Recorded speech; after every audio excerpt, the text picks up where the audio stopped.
Me ordenaron hacer un pastel de 5 pisos para la quinceañera de mi hermana. Me negué y me desheredaron. Al día siguiente, el hombre más rico de la fiesta me vio y dijo: «Hola, jefa. ¿Lista para firmar?»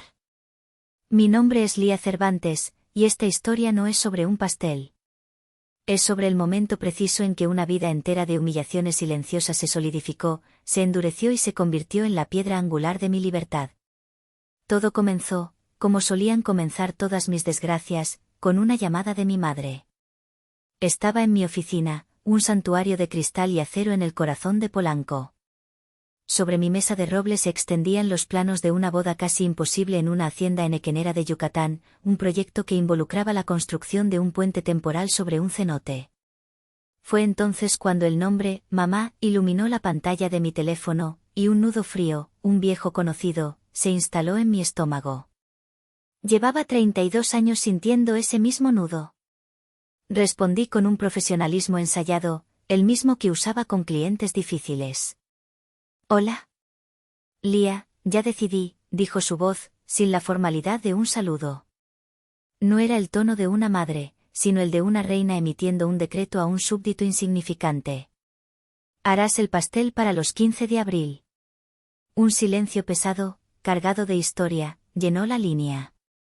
Detrás de los cristales de mi oficina, mi equipo de coordinadores se movía con la precisión de un ballet, orquestando los sueños de otras personas, sueños que costaban fortunas. Mis propios sueños, los que había construido ladrillo a ladrillo, en silencio y a solas, no existían en el universo de mi madre. «Mamá, sabes que mi agenda está increíblemente apretada este mes», empecé, intentando sonar razonable. «5 pisos, Lía», me interrumpió, su voz vibrando con esa emoción particular que solo reservaba para las apariencias sociales, para el «¿qué dirán?». Tiene que ser espectacular, ya sabes, algo que deje a la gente con la boca abierta. La hija de Susana tuvo uno con fuentes de chocolate que emanaban de cada piso, así que el nuestro debe ser mejor. Más grande. Más memorable. Ah, y ya que estás en eso, encárgate de toda la mesa de postres para los 200 invitados. Tómalo como tu regalo para tu hermana. De todas formas, añadió con una risa ligera, un sonido como de cristales rotos que me arañó el alma, no es como que estés muy ocupada últimamente, ¿o sí? Cada palabra era un golpe calculado con precisión quirúrgica. Tu regalo. No estás muy ocupada. Ella pintaba mi vida como un lienzo en blanco, un vacío existencial que solo podía llenarse con sus caprichos y necesidades. No tenía idea de que esa misma mañana yo había cerrado un contrato de 7 cifras para organizar la boda del año, la del heredero de la cadena de tiendas departamentales más grande de México. No lo sabía, simple y sencillamente, porque nunca se había molestado en preguntar. Mi mano libre se deslizó hacia mi cartera sobre el escritorio. La abrí y mis dedos rozaron una vieja fotografía doblada, con los bordes tan gastados que el papel se sentía como tela. Éramos los 4, en un día de campo en Los Dinamos, cuando Abril era apenas una bebé. Yo, una adolescente desgarbada con una sonrisa genuina y frenos en los dientes, sostenía a mi hermana en brazos. Mis padres nos miraban, y por un instante fugaz, en ese pedazo de papel amarillento, parecíamos una familia feliz. Una familia de verdad. Esa pequeña esperanza, esa fantasía capturada en una imagen, era el ancla oxidada que me había mantenido encadenada a su desprecio durante tanto tiempo. Era la razón por la que, al final, siempre cedía. «Mamá, un pastel de esa magnitud, una mesa de postres para 200 personas, eso no es un regalo, es una producción completa. Requiere un equipo, un presupuesto, semanas de planificación», intenté razonar de nuevo, sabiendo que era inútil. «Presupuesto», repitió la palabra como si fuera una grosería. «Es familia, Lía. La familia no se cobra. Además, míralo como una oportunidad para ti.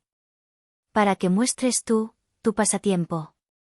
Hizo una pausa, saboreando la palabra.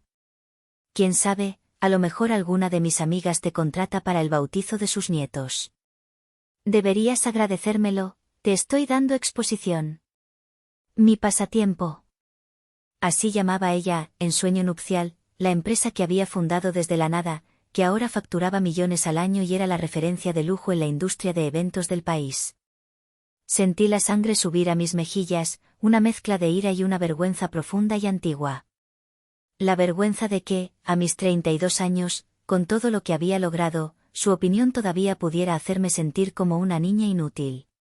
Tengo que revisar mi agenda, mamá, respondí finalmente, mi voz un susurro resignado.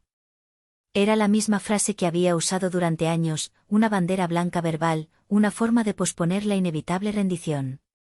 No hay nada que revisar, sentenció ella, con la finalidad de un martillo de juez. La fiesta es en 3 semanas. Te enviaré las fotos de lo que quiero. No me decepciones, Lia. Es el día más importante en la vida de tu hermana. Y en la mía. Colgó. El silencio en mi lujosa oficina de pronto se sintió opresivo, como si las paredes de cristal se estuvieran encogiendo. Miré los premios en la pared, las portadas de revistas donde mi trabajo era elogiado, y me sentí como una completa impostora. Porque a los ojos de la única persona cuya aprobación había anhelado toda mi vida, yo no era más que una aficionada con demasiado tiempo libre, útil solo para hornear pasteles gratis. El nudo en mi estómago se apretó aún más. Pero esta vez, se sentía diferente. No era solo el dolor familiar de siempre. Era el presagio agudo y peligroso de una tormenta que, por fin, estaba a punto de estallar. Colgué el teléfono y me quedé inmóvil, mirando la ciudad a través del ventanal. El tráfico de Polanco fluía abajo, un río metálico de vidas ajenas a la tormenta que se desataba dentro de mí. La exigencia de mi madre no era un hecho aislado, era la pieza más reciente y brillante en una colección que yo llamaba, en la privacidad de mi mente, mi museo de humillaciones. Una galería sombría donde cada recuerdo era una herida abierta, cuidadosamente preservada en formol. Mis pensamientos viajaron 17 años atrás, a mi propia fiesta de 15 años. O, mejor dicho, a mi no fiesta. Mientras las amigas de mi madre, Consuelo, planeaban viajes a Europa y alquilaban salones de fiesta en el Hotel St. Regis para sus hijas, la mía se resolvió en una cena austera en casa. Mis tíos, mis abuelos y un pastel comprado en el supermercado. No estamos para esos lujos, Lia, había dicho mi padre, Lorenzo, con esa voz suave y conciliadora que usaba para evitar conflictos. Hay que ser responsables con el dinero. Yo, con la inocencia de mis 15 años, asentí y acepté sin protestar. Entendí de prioridades familiares. Un mes después, en el 8º cumpleaños de Abril, entré a la casa después de la escuela y encontré un pouni en el jardín. No una piñata de pouni, ni un pouni de peluche. Un pouni real, blanco, con un moño rosa gigante atado al cuello. Mi madre aplaudía extasiada mientras Abril chillaba de alegría. Cuando mis ojos se encontraron con los de mi padre, él desvió la mirada, de repente muy interesado en una mancha en su zapato. En ese silencio, en esa mirada evasiva, lo entendí todo. No se trataba de responsabilidad. Se trataba de valor percibido. Abril era una inversión en felicidad y estatus social. Yo era un gasto que debía ser minimizado. El siguiente recuerdo me llevó a la universidad. Me había graduado con honores en Administración de Empresas, la primera en la historia de mi familia en obtener un título universitario. Invité a mis padres a la ceremonia de graduación, con esa chispa terca de esperanza infantil de que, quizás, este logro sería diferente. Estaban allí, sí, sentados en las gradas. Pero mientras otros padres abrazaban a sus hijos con lágrimas de orgullo, mi madre examinaba mi diploma enmarcado como si fuera un folleto publicitario. Un papelito simpático, comentó en voz alta a mi tía Carmen, que se había acercado a felicitarnos. Al menos ya tiene algo para colgar en la pared y que no se vea tan vacía. Un minuto después, ya había cambiado de tema, hablando con una animación desbordante sobre cómo Abril, con solo 14 años, acababa de ganar el primer lugar en un concurso de baile regional. Mi logro académico, 5 años de esfuerzo, de noche sin dormir alimentada por café instantáneo, fue reducido a un simple papelito y eclipsado por un trofeo de plástico dorado. Me quedé allí, con mi toga y mi birrete, sintiéndome más invisible que nunca. Pero la exhibición más dolorosa de mi museo era más reciente, y por eso, más afilada. Hace 3 años, cuando, en sueño nupcial, apenas comenzaba a despegar. Había conseguido mi primer gran cliente, una pareja de empresarios que quería una boda espectacular y casi imposible en un acantilado privado en la Riviera Maya. El desafío logístico fue una pesadilla que me mantuvo despierta durante un mes. Recuerdo la adrenalina pura de coordinar 3 helicópteros al amanecer solo para transportar una especie exótica de orquídeas que la novia deseaba. Todo salió perfecto, más allá de los sueños más salvajes de mis clientes. La boda fue reseñada en las páginas de sociedad de todas las revistas importantes. Fue la primera vez que sentí que mi sueño no era una fantasía, sino una realidad tangible y poderosa. Ese fin de semana, durante la comida familiar dominical, intenté compartir mi triunfo, mi voz temblando ligeramente de emoción. Mamá, papá, no van a creer el evento que acabo de... ¡Ay, qué caro está el aguacate!, me interrumpió mi madre, revisando su teléfono sin levantar la vista. Lía, ¿te puedes fijar si todavía queda refresco en el refrigerador? Sé una buena niña. Mi padre carraspeó y se hundió un poco más en su sillón, absorto en el partido de fútbol de la televisión. Lo intenté una vez más, desesperada por un gramo de reconocimiento.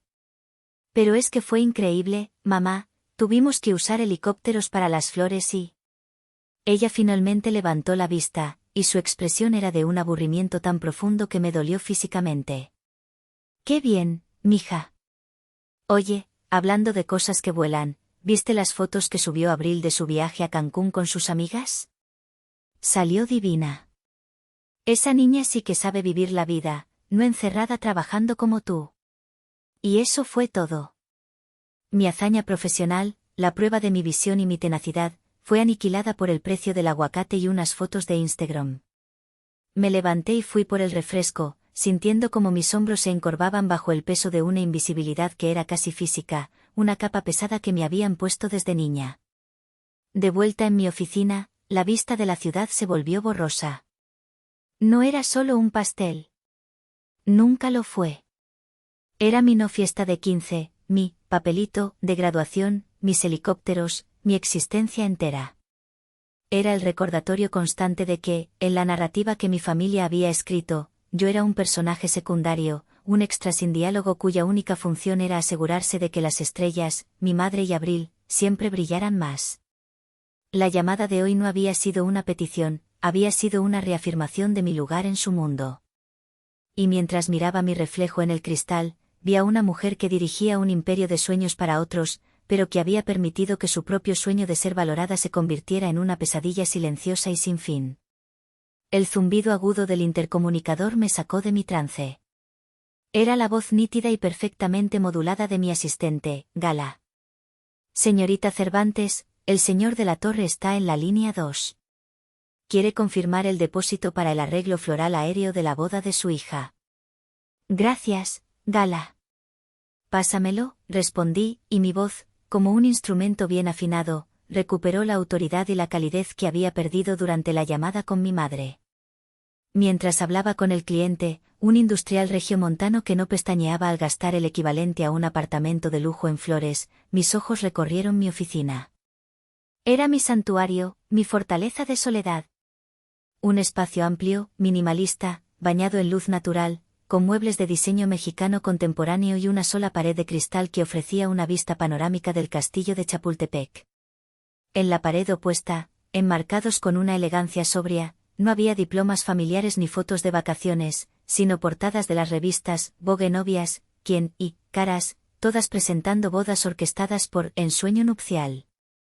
Debajo, una placa de mármol pulido anunciaba que habíamos ganado el Wedding Award al mejor organizador de bodas de destino de Latinoamérica por 2 años consecutivos.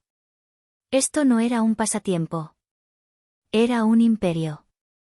Este era mi reino. Un reino construido en el más absoluto secreto, lejos de los ojos críticos y minimizadores de mi familia. Lo fundé con $5.000 que había ahorrado de innumerables turnos dobles como mesera durante la universidad y un pequeño préstamo de mi tío Eloy, el hermano de mi madre y la única persona en mi familia que siempre había creído en mí.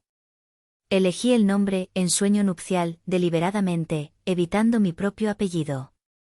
No quería que el nombre Cervantes, que para mí era sinónimo de ser invisible y subestimada, manchara mi creación.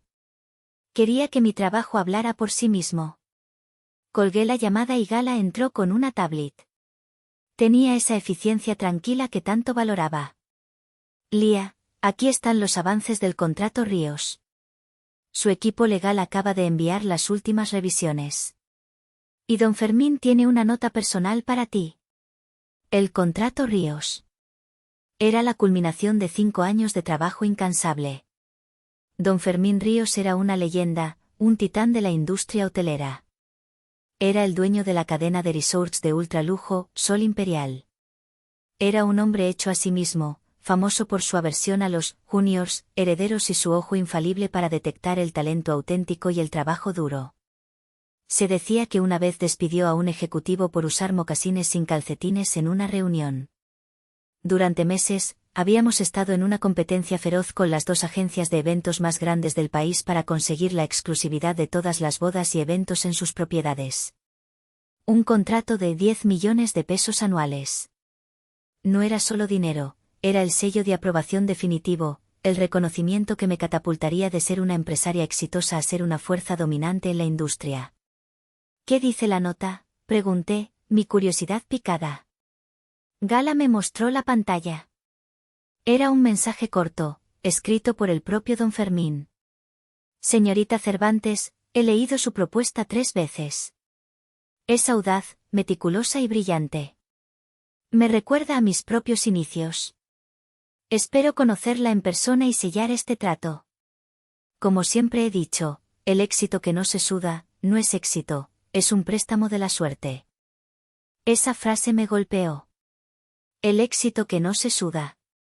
Era mi filosofía de vida. ¿Cuándo es la reunión final?, pregunté, aunque ya sabía la respuesta de memoria. En 3 semanas.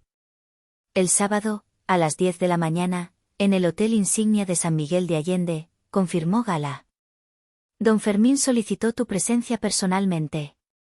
Dijo que solo firma acuerdos de esta magnitud con los dueños, con la gente que, como él dice, tiene callos en las manos.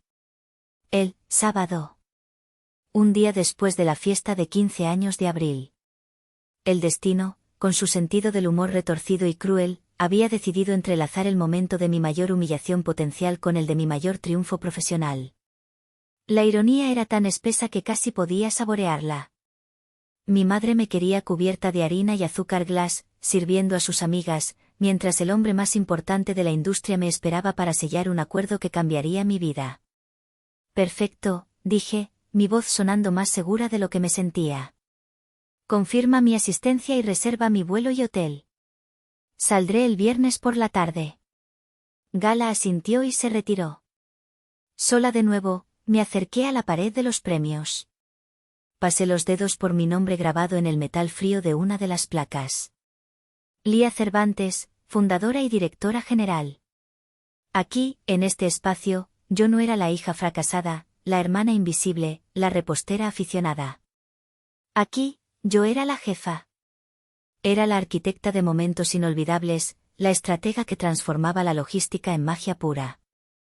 Miré mi teléfono, donde aún brillaba el nombre de mi madre en el historial de llamadas. Por un lado, estaba el mundo que ellos habían creado para mí, un mundo pequeño, claustrofóbico, definido por sus expectativas y su desdén. Por el otro, estaba este mundo, el que yo había construido con sudor, lágrimas y una determinación silenciosa.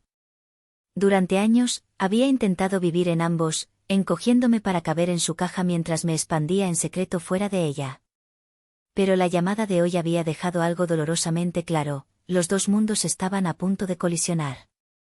Y yo tendría que elegir en cuál de ellos quería vivir. Pasaron 2 días de una tensa calma, la calma que precede a un huracán.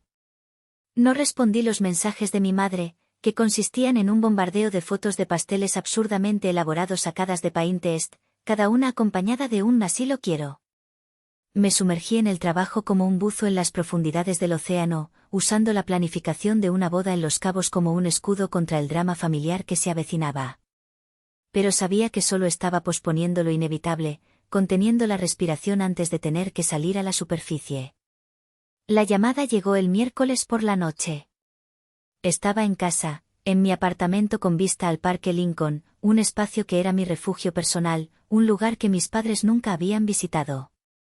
Ni siquiera sabían dónde vivía exactamente. Para ellos, yo seguía habitando un departamentito imaginario en alguna colonia sin importancia. Lía, tienes que escuchar esto. La voz de mi madre era un torbellino de euforia, tan aguda que tuve que alejar el teléfono de mi oído. No había rastro de molestia por mi silencio. Estaba demasiado excitada, consumida por su propio triunfo social. No vas a creer a quien acabo de invitar a la fiesta y aceptó. Esperé, sintiendo un escalofrío de premonición recorrer mi espalda. A don Fermín Ríos y su esposa, chilló. El dueño de los hoteles Sol Imperial. Su esposa, Leonora, está en mi comité de caridad del club, ¿puedes creerlo? Le comenté de la fiesta de abril, le enseñé una foto de mi niña, y dijo que les encantaría venir. Esta es la oportunidad de oro para que tu padre haga negocios, Lía. El hombre es un pez gordo. Todo el mundo en el club se va a morir de la envidia. El mundo se detuvo. El aire se volvió espeso y pesado en mis pulmones. Era una coincidencia tan improbable, tan cósmicamente cruel, que parecía sacada de una telenovela barata. El hombre cuyo respeto profesional significaba todo para mí, el hombre con el que tenía la reunión más importante de mi carrera, el hombre que admiraba el éxito sudado, iba a estar en la fiesta de mi hermana. Así que ya sabes, continuó mi madre, completamente ajena al cataclismo que acababa de desatar en mi interior. Ese pastel, hija, ya no puede ser solo espectacular. Tiene que ser una obra de arte. Una obra maestra. Quiero que don Fermín lo vea y piense, esta familia tiene clase, tiene buen gusto, son gente de nuestro nivel. ¿Entiendes la presión que tenemos ahora? No te atrevas a avergonzarnos. Y esa fue la última gota. El catalizador. La pieza final del intrincado rompecabezas de mi sumisión. Ya no se trataba solo de la humillación personal de ser la sirvienta en la fiesta. Ahora se trataba de mi reputación profesional, de la aniquilación de mi futuro. La imagen que había construido con tanto esmero, la de Lía Cervantes, la CEO de Ensueño Nupcial, estaba en peligro de ser demolida frente a la única persona que podía llevar mi empresa al siguiente nivel. Cerré los ojos y la escena se proyectó en la oscuridad de mi mente con una claridad aterradora, don Fermín, con su traje impecable, probando un bocado de pastel. Se vuelve hacia mi madre y le pregunta quién es el genio detrás de esa creación. Y mi madre, con una sonrisa condescendiente, le da una palmadita en mi hombro y dice, mi hija mayor, Lía. No tiene un trabajo de verdad, pobrecita, pero al menos tiene este pasatiempo para mantenerse ocupada. Es muy buena con las manualidades. La idea me revolvió el estómago. Sería un suicidio profesional. Toda mi credibilidad, todo mi poder de negociación en la reunión del día siguiente, se evaporaría en ese instante.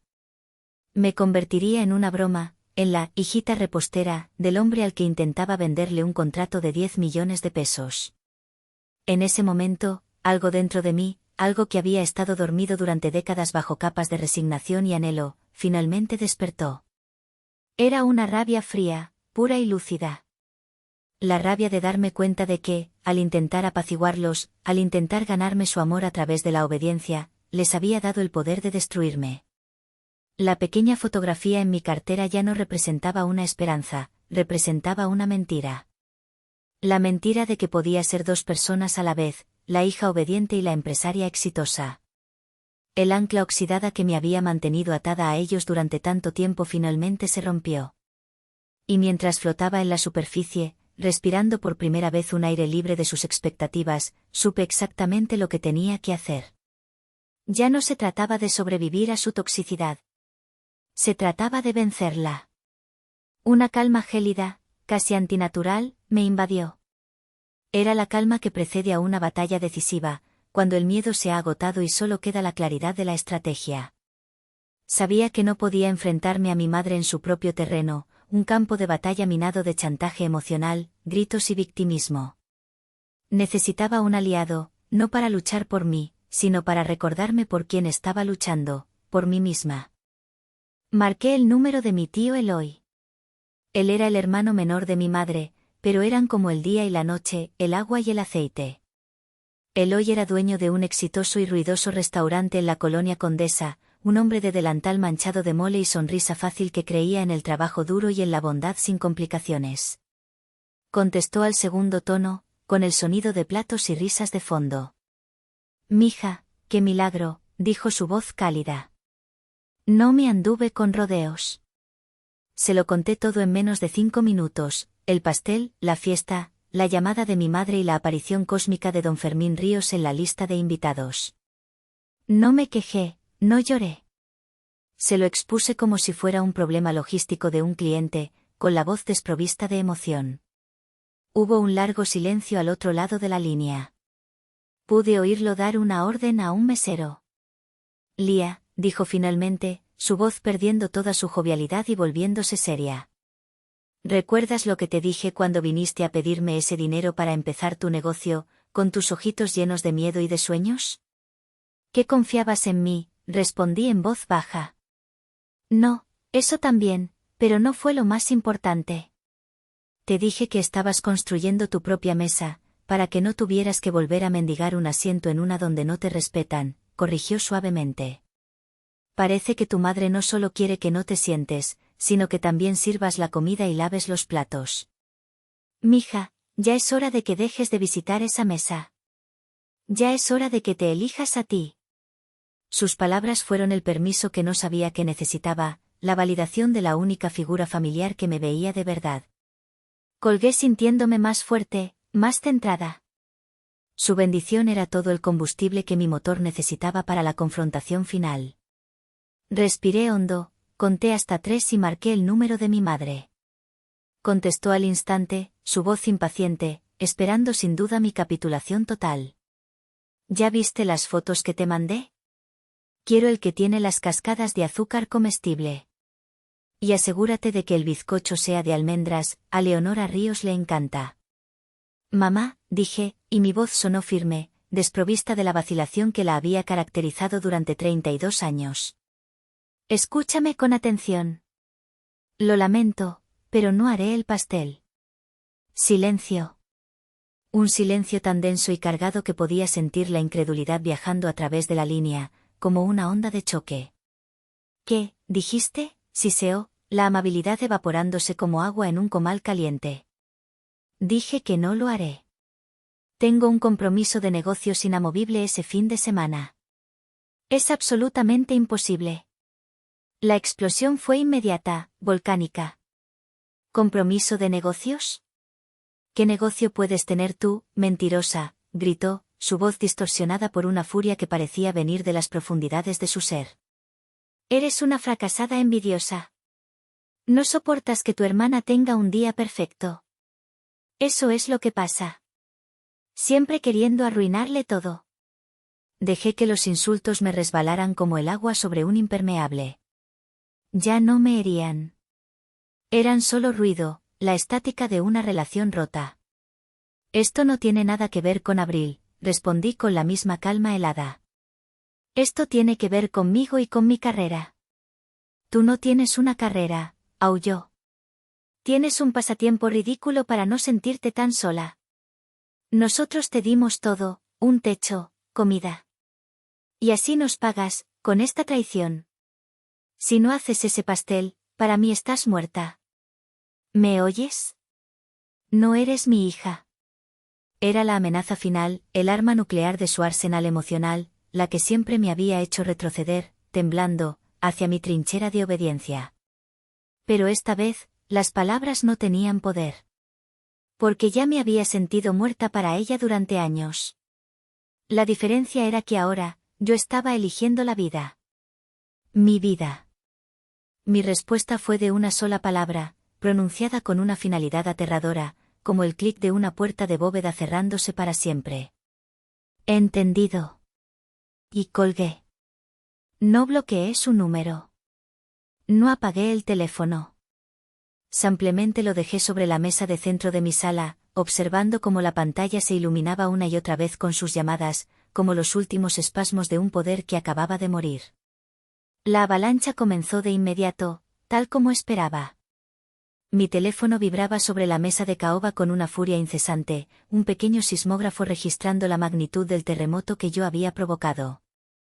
Llamadas de mi madre, una tras otra, con la insistencia de un pájaro carpintero. Luego, la táctica cambió. Empezaron a llegar los mensajes de texto, cada uno una pequeña bala en una guerra psicológica que conocían muy bien. El primero fue de mi padre, Lorenzo: Lía, por favor, llama a tu mamá. No ha parado de llorar. Piensa en su salud, en su presión arterial. El clásico movimiento de convertir al agresor en víctima, y a mí, en la hija desalmada. Luego, la daga de mi hermana Abril, afilada con el veneno de una adolescente consentida: ¿neta vas a arruinar mis 15 por un berrinche? Ubícate. Gracias por arruinar el único día que se supone que es sobre mí. Siempre, siempre tienes que ser tú la protagonista, aunque sea para mal. Ignoré cada notificación. Con una precisión metódica y casi robótica, abrí mi laptop y confirmé mi vuelo a San Miguel de Allende para el viernes por la tarde. Reservé una suite en el Rosewood, uno de los hoteles más lujosos, uno que no pertenecía a la cadena de Don Fermín, para mantener una estricta neutralidad profesional. Revisé mi presentación para la reunión, cada diapositiva, cada cifra, puliéndola hasta la perfección. Estaba canalizando toda la adrenalina del drama familiar hacia el trabajo, mi refugio, mi armadura, mi arma. Mientras trabajaba, una idea, mitad profesional, mitad maliciosa, tomó forma en mi mente. Abrí un nuevo correo electrónico, y mis dedos volaron sobre el teclado. Destinatario: Consuelo Cervantes. Asunto: recomendaciones profesionales para evento urgente.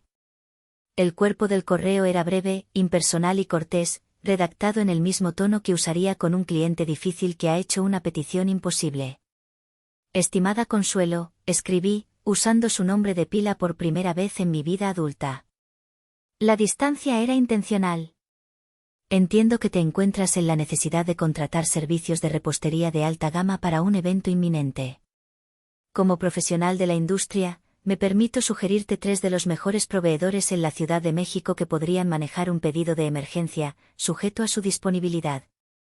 Listé los nombres de las 3 pastelerías más exclusivas y caras de la ciudad: La Macaria, Pastelería Amado y Odette Cuisine. Panaderías de autor cuyos pasteles de boda comenzaban en 50,000 pesos, y cuyas agendas estaban cerradas con meses, si no años, de antelación. Sabía perfectamente que era una misión imposible. Te recomiendo contactarlas a la brevedad posible, ya que la alta demanda de sus servicios requiere una planificación considerable. Saludos cordiales, Lía Cervantes, Directora General, Ensueño Nupcial. Añadí mi firma digital completa, con el logo dorado y elegante de mi empresa, mi título oficial y los enlaces a mi página web y redes profesionales. Era un acto de guerra silencioso. No era solo un no, era un aquí te muestro cómo se hacen las cosas en el mundo real, donde el talento, el tiempo y la excelencia tienen un precio, y uno muy alto. Le di a enviar, con una sensación de satisfacción sombría y definitiva. El viernes por la tarde, mientras mi Uber se abría paso por el infame tráfico de viaducto hacia el aeropuerto, mi teléfono sonó con el tono que le tenía asignado a mi tío Eloy. ¿Estás bien, mija?, preguntó, su voz llena de genuina preocupación. Mejor que nunca, tío, respondí, y me sorprendió lo absolutamente cierta que era esa frase. Tu madre me llamó. Me gritó durante 20 minutos. Dijo que te había desheredado, que ya no eras una Cervantes. Me reí, un sonido genuino y liberador que salió desde lo más profundo de mi pecho. No puede desheredarme de algo que nunca me dio. Yo construí mi propio nombre, tío. Esa es mi niña, dijo con un orgullo que me calentó el corazón. Buen viaje. Ve y rómpela. En el avión, mientras me acomodaba en mi asiento de primera clase, un lujo que me había ganado a pulso, saqué mi cartera. La abrí y extraje la vieja fotografía familiar, arrugada y descolorida. La miré por última vez, la niña sonriente que era, la familia feliz que nunca fuimos. No la rompí. No la tiré con rabia. Simplemente la deslicé en el bolsillo de la revista del asiento frente a mí. La estaba dejando atrás. No con odio, sino con una aceptación tranquila y serena. Era un artefacto de una vida pasada, de una persona que ya no existía. El avión despegó, y mientras las luces de la Ciudad de México se convertían en una constelación lejana y borrosa, sentí que me elevaba en más de un sentido. Estaba volando hacia la reunión más importante de mi vida, pero también estaba volando lejos de la jaula invisible que me había mantenido prisionera durante 32 años. Por primera vez, el cielo era todo mío. San Miguel de Allende me recibió con su aire colonial y su luz dorada, una belleza serena que contrastaba con el caos que había dejado atrás. Me registré en mi hotel, disfruté de una cena ligera en la soledad de mi suite y me dormí con una tranquilidad que no había sentido en años, un sueño sin los fantasmas de la desaprobación. La mañana del sábado, me vestí para la batalla. Un traje sastre de lino color marfil, hecho a la medida. Mi armadura profesional. Mi cabello recogido en un moño bajo impecable, mi maquillaje discreto pero definido, mi portafolio de piel en la mano. Estaba lista. La sala de juntas del Hotel Sol Imperial era deliberadamente intimidante. Una larga mesa de mezquite pulido que reflejaba la luz, sillas de cuero con el logo del hotel grabado y una vista espectacular a la parroquia de San Miguel Arcángel. El equipo de don Fermín ya estaba allí, esperándome. Su director financiero, un hombre con fama de ser un tiburón. Su asesora legal, una mujer de aspecto severo llamada Inés. Su vicepresidente de operaciones. Todos hombres y mujeres mayores, con rostros serios que no revelaban absolutamente nada. Me saludaron con una cortesía formal, casi gélida, que no lograba ocultar su escrutinio. Me estaban midiendo. A las 10 en punto, la puerta se abrió y entró don Fermín Ríos. Era exactamente como lo había imaginado por sus fotos en las revistas de negocios, alto, con el cabello plateado peinado hacia atrás y una presencia que absorbía todo el oxígeno de la habitación. Pero su rostro, normalmente fotografiado con una sonrisa astuta de jugador de póker, era una máscara de granito. No sonrió. No hubo la charla trivial y amable que suele preceder a un gran acuerdo. Señorita Cervantes, dijo, su voz era un murmullo grave que resonó en el silencio absoluto. Gracias por venir. Sentémonos. Mi corazón, que había estado latiendo con una emoción controlada y profesional, de repente comenzó a martillar contra mis costillas como un ave atrapada. Algo andaba muy mal. La atmósfera era gélida, casi hostil. Esto no era el preludio de una firma. Se sentía como el preludio de una ejecución. Me senté y abrí mi portafolio sobre la mesa, pero él levantó una mano para detenerme, un gesto corto y definitivo. Antes de empezar con su presentación, dijo, juntando las yemas de sus dedos para formar una pirámide. Tengo un asunto extremadamente desagradable que debemos abordar. Miró a su asesora legal. Inés tomó la palabra, su voz tan afilada como su traje sastre. Señorita Cervantes, durante nuestra debida diligencia final, un proceso estándar en acuerdos de esta magnitud, hemos recibido un aviso anónimo. Un aviso con información alarmante sobre la integridad financiera y legal de su empresa. Sentí como si el suelo se abriera bajo mis pies y estuviera cayendo en un abismo oscuro.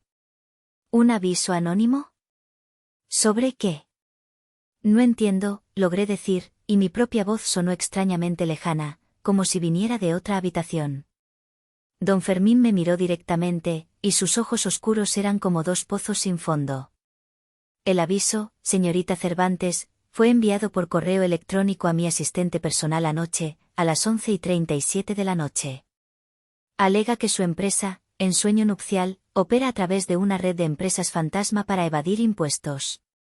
Alega que sus finanzas son un completo desastre, que están al borde de la quiebra, y que su éxito es una fachada construida sobre prácticas ilegales y explotación laboral. Cada palabra era un martillazo en mi cráneo. Empresa fantasma. Evasión de impuestos. Quiebra. Explotación laboral. Eran acusaciones tan monstruosas, tan diametralmente opuestas a todo lo que yo representaba, que por un momento pensé que estaba en una pesadilla. Miré los rostros serios alrededor de la mesa. Ellos lo creían. O al menos, Tenían suficientes dudas como para detener el mundo. Eso es absolutamente falso, tartamudeé, sintiendo una oleada de pánico frío subir por mi espina dorsal. ¿Quién enviaría algo así? ¿Debe ser la competencia, las otras agencias que perdieron el contrato? Don Fermín se encogió de hombros, un gesto casi imperceptible que denotaba un profundo escepticismo. El correo no tenía firma.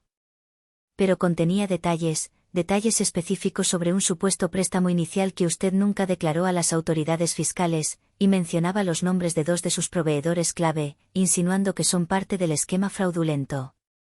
Y entonces, el frío del pánico fue reemplazado por un hielo aún más profundo y doloroso. Un hielo de certeza absoluta y devastadora. El préstamo inicial. Solo una persona, además de mí, sabía de la existencia y la cantidad exacta de ese préstamo, mi tío Eloy. Y los proveedores, los había mencionado en conversaciones casuales en casa, durante alguna comida familiar, en esos raros momentos en que bajaba la guardia y hablaba de mi trabajo. Solo había una persona en el mundo con esa información fragmentada, con ese conocimiento íntimo y limitado, y con el veneno suficiente en el alma para retorcerla y convertirla en un arma de aniquilación masiva. Mi madre. No había sido suficiente con denigrarme. No había sido suficiente con desheredarme. En su furia narcisista por haber sido desafiada, había decidido que si no podía controlarme, me destruiría. Si yo no era la fracasada que ella necesitaba que fuera, se aseguraría de convertirme en una, quemando mi reino hasta los cimientos. Levanté la vista y me encontré con la mirada implacable de don Fermín. Él no estaba viendo a una prometedora CEO. Estaba viendo a una posible criminal, a un riesgo inaceptable para su imperio. En ese instante, supe que mi sueño estaba a punto de morir. El pánico era una bestia salvaje arañando las paredes de mi garganta, suplicando salir en forma de lágrimas, de gritos, de una negación desesperada. Pero la aplasté. La aplasté con la misma fuerza de voluntad con la que había construido mi empresa desde la nada, con la misma disciplina que me había hecho trabajar 16 horas al día durante 5 años. Años de lidiar con novias histéricas, proveedores que desaparecían y tormentas tropicales que amenazaban bodas en la playa me habían forjado un templo de acero. Este ya no era un drama familiar que se resolvía con emociones. Era una crisis empresarial en su forma más pura, y se combatía con hechos, lógica y una calma letal. Respiré hondo, una sola vez, una bocanada de aire para oxigenar mi cerebro y apagar el fuego del pánico.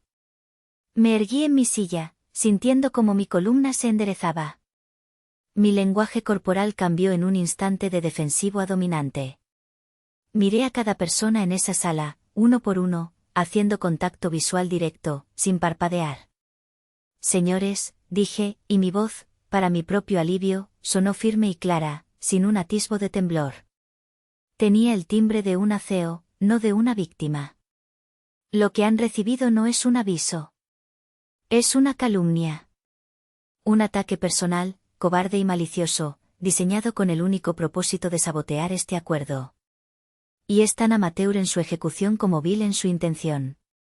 Permítanme demostrarlo. La sorpresa en sus rostros fue palpable. Esperaban que me desmoronara, que llorara, que negara débilmente. En cambio, les estaba declarando la guerra al acusador anónimo. Don Fermín, continué, dirigiéndome a él con un respeto que no ocultaba mi fuerza. Usted no construyó su imperio basándose en rumores anónimos. Lo construyó con datos, con hechos, con instinto para reconocer la verdad. Le pido solo 10 minutos de su tiempo para presentarle mis hechos. Él me estudió por un largo momento, su expresión indescifrable, como un jugador de póker analizando una jugada inesperada. Luego, asintió levemente, un movimiento casi imperceptible. Tiene 10 minutos, señorita Cervantes. Sorpréndame. Era todo lo que necesitaba. Saqué mi laptop con un movimiento fluido y la conecté al proyector de la sala. No abrí la presentación de ventas, la que tenía hermosas fotos de bodas y proyecciones de crecimiento. Abrí mis archivos internos, el corazón blindado de mi empresa. La acusación de empresas fantasma es, con todo respeto, ridícula, comencé, mi voz cortando el silencio tenso. Aquí está el acta constitutiva de ensueño nupcial, una SADCB legalmente registrada ante notario público hace 5 años. Y aquí, proyecté otro documento, un PDF con sellos digitales oficiales, están nuestras declaraciones de impuestos anuales, presentadas puntualmente ante el SAT y auditadas externamente por Deloitte, una de las 4 firmas de contabilidad más grandes y respetadas del mundo. Les pregunto, ¿creen ustedes que Deloitte pasaría por alto una red de evasión fiscal? El director financiero se inclinó hacia adelante, entrecerrando los ojos para ver mejor la pantalla. Pasé a la siguiente diapositiva sin esperar respuesta. La acusación de quiebra es, si cabe, aún más insultante para mí y para mi equipo. Este es nuestro estado financiero del último trimestre, certificado por nuestros auditores. Como pueden ver, tenemos 0 deuda a largo plazo, una línea de crédito abierta de $2 millones con BBVA que nunca hemos necesitado utilizar, y un crecimiento interanual sostenido del 40% en los últimos 3 años. No estamos quebrando, señores. Estamos en plena expansión. Mi voz se llenó de una pasión fría, la pasión de una creadora defendiendo el honor de su creación. Y finalmente, el supuesto préstamo inicial no declarado. La única pieza de información en ese correo que tiene una base de verdad, aunque torcida maliciosamente. Miré directamente a don Fermín. Es cierto, empecé mi empresa con un préstamo. Un préstamo personal de 50.000 pesos de un miembro de mi familia que creyó en mí cuando nadie más lo hizo. Aquí está el contrato privado que firmamos ante notario, proyecté el documento escaneado, con nuestras firmas claras. Y aquí están los recibos de cada una de las transferencias mensuales que hice hasta liquidarlo por completo, con intereses, hace 2 años. Todo está documentado. Todo es legal. Y como fue un préstamo entre particulares, liquidado antes de la primera declaración anual de la empresa, no había obligación fiscal de reportarlo como ingreso corporativo. Su asesora legal puede confirmarlo. Inés, la abogada, asintió a regañadientes. Pulsé una última tecla y la pantalla mostró un collage de cartas y correos electrónicos. Estas son cartas de recomendación personales de nuestros clientes. El CEO de la telefónica más grande del país, la heredera del imperio cervecero, un productor de Hollywood ganador del Oscar. Personas que, les aseguro, tienen equipos de abogados que investigan hasta el último detalle antes de asociar su nombre con empresas fraudulentas. Apagué el proyector y la sala quedó en un silencio absoluto, denso. Me recliné en mi silla, sintiendo el agotamiento de la adrenalina. Había puesto toda mi vida profesional, mi integridad y mi honor sobre esa mesa. El director financiero fue el primero en romper el silencio. La documentación es impecable. Más que impecable, murmuró, mirando a don Fermín con asombro. La asesora legal, Inés, asintió. No hay absolutamente ninguna base para las acusaciones. Es claramente un intento de difamación. Don Fermín se quedó mirándome, pero esta vez, su mirada no era de sospecha. Era de una intensa y profunda reevaluación. Estaba viendo más allá de las cifras y los documentos. Estaba viendo a la mujer que, acorralada y acusada falsamente, no había retrocedido ni un centímetro, sino que había contraatacado con la verdad como su única arma. Su profesionalismo bajo una presión extrema es, impresionante, dijo lentamente. Retiro formalmente nuestras dudas, señorita Cervantes. Y en nombre de mi empresa, le ofrezco una sincera disculpa por este lamentable episodio. Era mi momento de victoria. Había ganado. Había salvado mi empresa. Pero aún quedaba un último movimiento en el tablero. El jaque mate. Acepto sus disculpas, don Fermín, dije con una calma serena. Solo me gustaría añadir una cosa más, si me lo permite. Todos en la sala esperaron, conteniendo la respiración. Sobre ese aviso anónimo. La persona que lo envió, la que intentó destruir mi reputación con mentiras para sabotear este trato. Hice una pausa dramática, asegurándome de tener la atención indivisa de todos. Se llama Consuelo Cervantes. Es mi madre. Y creo que usted tuvo el disgusto de conocerla anoche en la fiesta de mi sobrina. Si una bomba hubiera explotado en el centro de la mesa, el impacto no habría sido mayor. La mandíbula de don Fermín no cayó, pero un músculo en su mejilla se tensó violentamente. Sus ojos, antes impenetrables, ahora mostraban un destello de comprensión y una furia helada. No se rió. Esto no era una situación graciosa. Era una tragedia de una crueldad que incluso un hombre endurecido como él, acostumbrado a las traiciones del mundo de los negocios, podía reconocer como algo extraordinariamente vil. El silencio se prolongó por lo que pareció una eternidad, un silencio espeso, cargado de la enormidad de lo que yo acababa de revelar. El equipo de Sol Imperial intercambiaba miradas de pura incredulidad. Finalmente, don Fermín asintió lentamente, como si una pieza final y terrible del rompecabezas acabara de encajar en su lugar, revelando una imagen monstruosa. Ahora entiendo todo, dijo en voz baja, casi para sí mismo. La conversación de anoche. La mujer se pasó la velada entera quejándose de su hija mayor, la fracasada. Dijo que era una buena para nada, que solo le daba problemas y que había arruinado la fiesta. Me miró, y por primera vez desde que había entrado a esa sala, vi algo parecido a la empatía en sus ojos. ¿Y esa fracasada, era usted? Sí, señor, respondí, mi voz sin emoción, como un reportero exponiendo un hecho. Yo era esa fracasada. Él negó con la cabeza, una mezcla de disgusto por mi madre y una naciente admiración por mí en su rostro. Se inclinó sobre la mesa, ignorando a su equipo, y tomó la pluma de oro que descansaba junto al contrato. Jefa, dijo, y la palabra resonó en la sala con un peso y un respeto que ninguna palabra de mi familia me había dado jamás. Era un bautizo, una coronación. Firmemos esto. Y después, si me lo permite, vamos a publicar algo al respecto. El mundo de los negocios necesita más historias como la suya y menos como la de su madre. Mientras mi firma, firme y segura, trazaba el futuro de mi empresa, mi teléfono, que había dejado en modo silencioso, comenzó a vibrar sobre la mesa con una insistencia epiléptica. No le presté atención. Después de que don Fermín firmara con un trazo enérgico, su asistente personal, que había observado todo desde una esquina, tomó una fotografía profesional, nosotros dos, dándonos la mano sobre el contrato sellado, con el logo de Sol Imperial, de fondo y la majestuosa parroquia de San Miguel como testigo silencioso. 10 minutos después, la foto estaba en el perfil de LinkedIn de don Fermín Ríos, una plataforma que era el púlpito digital de toda la élite empresarial de México. La leyenda que la acompañaba no era un simple anuncio. Era una declaración de guerra y una carta de amor a la meritocracia. Orgulloso de anunciar nuestra alianza estratégica con la visionaria Lía Cervantes y su impecable firma, Ensueño nupcial.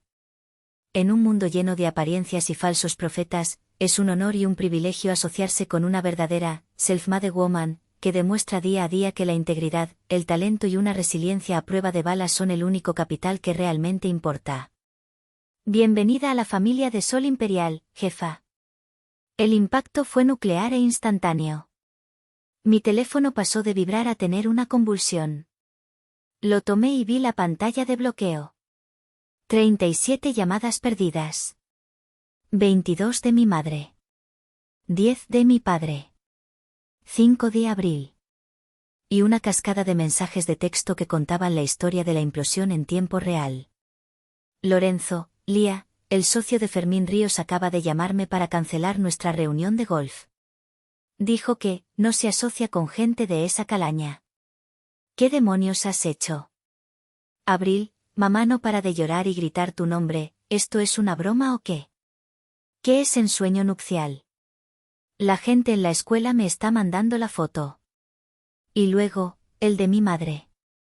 Un solo mensaje, escrito en mayúsculas, un grito digital lleno de una furia impotente. Me has destruido. Apagué la pantalla. Me levanté y caminé hacia el gran ventanal.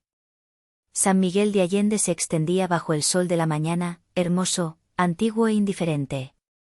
El contrato firmado estaba sobre la mesa detrás de mí, un testamento tangible de mi victoria.